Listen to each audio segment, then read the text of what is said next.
offices of the Commission on Appointments in the third regular session of the 18th Congress is hereby called to order. The Secretary of the Commission is directed to call the roll.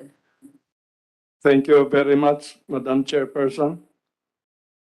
The Chairperson of the Committee on Constitutional Commissions and Officers, the Honorable Senator Cynthia A. Villar, is present. The other officers and members of this committee are Luis John A. Ferrer IV, Alvarez Jr., Arbison, Cagas, Tepeco Jr., De La Rosa, Go, Present. Lacson, Noel, Pangilinan, Here, present.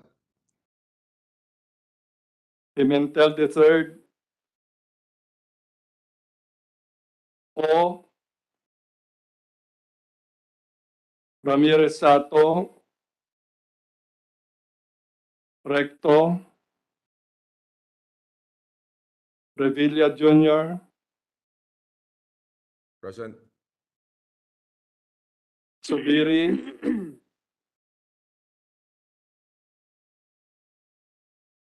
Zamora,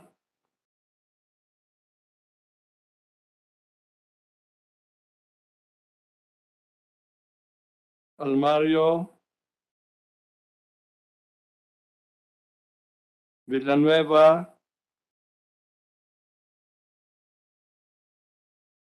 Pancho, Present. Drilon, Advincula, Heron.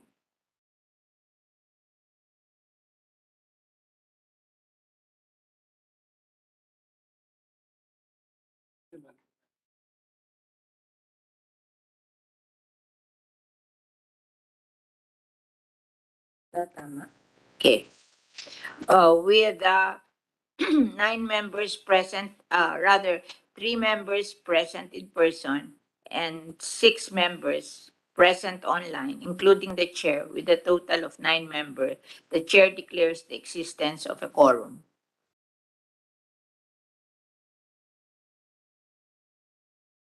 Majority Floor Leader.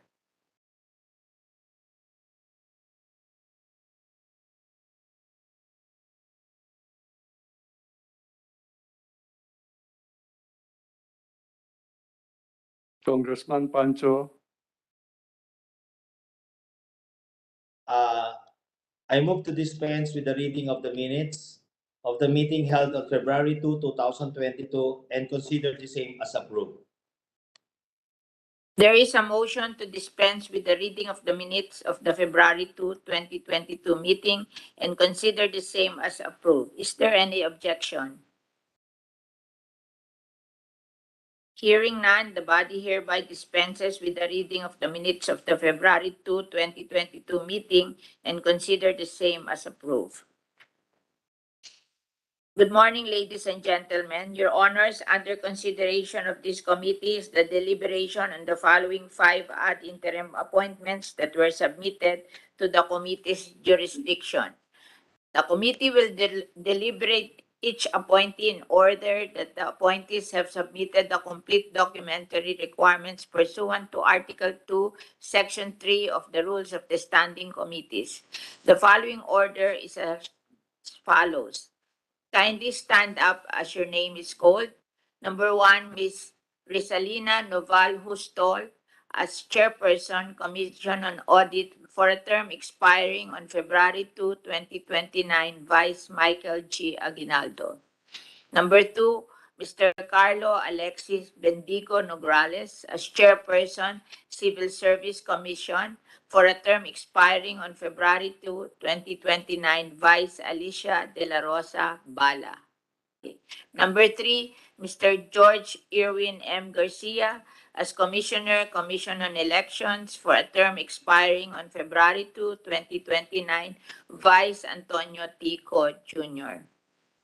And number 4, Ms. Amy S. Torrefranca Neri as Commissioner, Commission on Election for a term expiring on February 2, 2029, Vice Rowena Amelia V. Guanzon. And last but not the least, Mr. Saidamin Balt Pangarungan as Chairperson, Commission on Election for a term expiring on February 2, 2029, Vice Sheriff M. Abbas.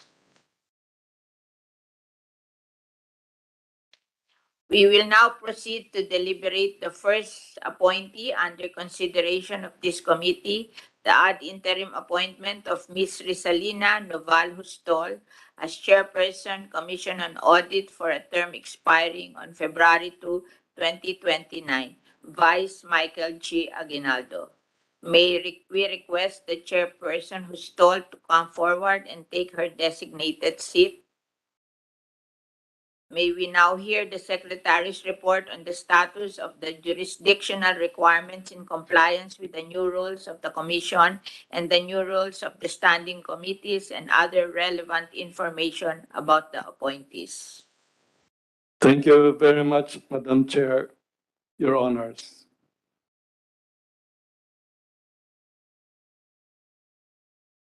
On the appointee of the Commission on Audit, the Commission on Appointments received on February 17, 2022, the ad interim appointment of Ms. Risalina Noval Hustol as Chairperson, Commission on Audit, for a term expiring on 2 February 2029, Vice Michael G. Aguinaldo, and was referred by the Chairperson of the Commission, Senate President Vicente C. Soto III, to the Committee on Constitutional Commissions and Offices for its appropriate action on February 21, 2022, pursuant to Section 16, Chapter 5 of the new rules of the Commission. Likewise, the said ad interim appointment was broadcast over PTV4 station on February 18, 2022 at 6:45 p.m. and published on February 19, 2022 in two newspapers of general circulation. Pursuant to Section 2, Article 2 of the new rules of the standing committees. Chairperson Hustol has complied with the submission of the mandatory documentary requirements on March 9, 2022, as provided for in Section 24, Chapter 6 of the new rules of the Commission. No sworn opposition was filed against the ad interim appointment of Chairperson Risalina Noval Hustol. That is all, Madam Chairperson, Your Honors. Mr. Secretary, please administer the oath to Chair Risalina Noval Hustol.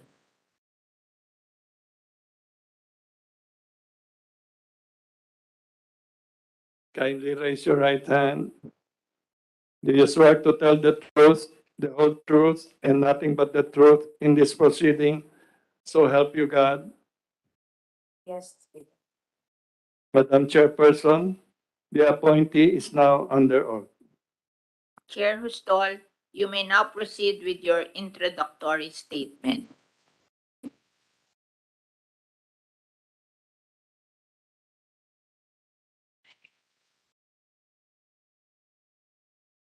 Good morning, Your Honors.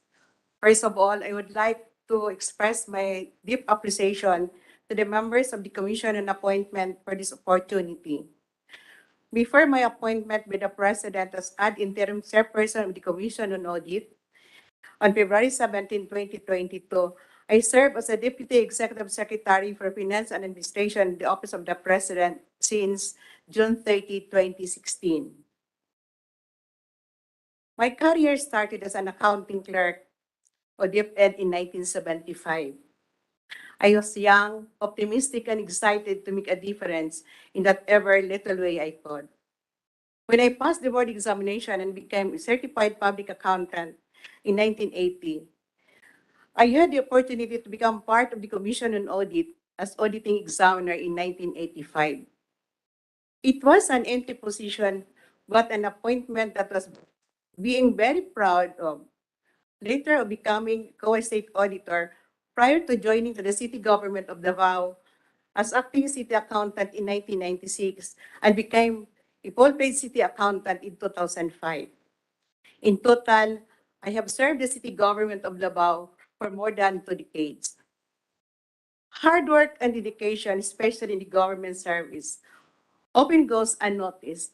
And so in 1999, when I was first given the Olirang Kawani Award by the Civil Service Commission, I was beaming with joy. Other recognitions followed, but among those, I take pride in is being recognized as the most outstanding member of the Philippine Institute of Certified Public Accountant.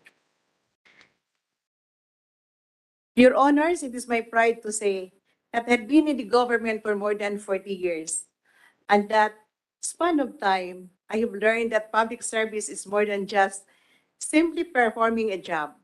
It should be seen as an opportunity to make a difference in the lives of the people I work with and those I work with.